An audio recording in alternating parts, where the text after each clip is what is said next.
আমার জীবনের রক্তের শেষ বিন্দু পর্যন্ত এই জালেম সরকারের বিরুদ্ধে লড়াই করে তারপরে ইনশাআল্লাহ দুনিয়া থেকে বিদায় হব।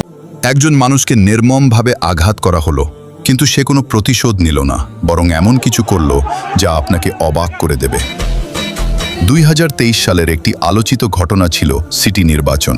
ইসলামী আন্দোলন বাংলাদেশের নায়েবে আমির মুফতি ফয়জুল করিমও অংশ নিয়েছিলেন বরিশাল থেকে, কিন্তু প্রতিপক্ষ কিছুতেই তাকে সহ্য করতে পারল না।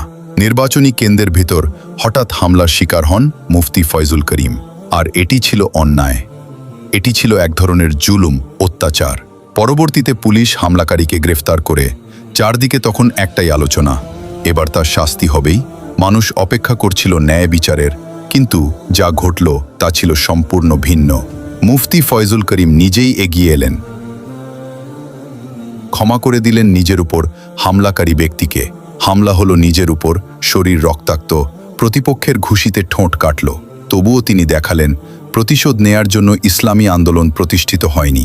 ইসলাম ন্যায় বিচার শেখায়, তবে ক্ষমাকে সর্বোচ্চ মর্যাদা দেয়। ইসলাম শেখায় ক্ষমা করতে, ইসলাম শেখায় দয়া করতে। আজকের এই বিভক্ত পৃথিবীতে এই ঘটনাটি আমাদের একটি বড় শিক্ষা দেয়। একজন প্রকৃত মুসলিম তার আচরণ দিয়েই ইসলামকে প্রকাশ করে, আর একজন নেতার জন্য ক্ষমা করা তার দলের মানবতা প্রকাশ। আমরা কি পারি এই শিক্ষা নিজেদের জীবনে আনতে? আমরা কি পারি প্রতিশোধের বদলে ক্ষমা বেছে নিতে? আল্লাহ পাক যেন আমাদের সবাইকে ক্ষমার গুণে গুণান্বিত হওয়ার তৌফিক দান করেন।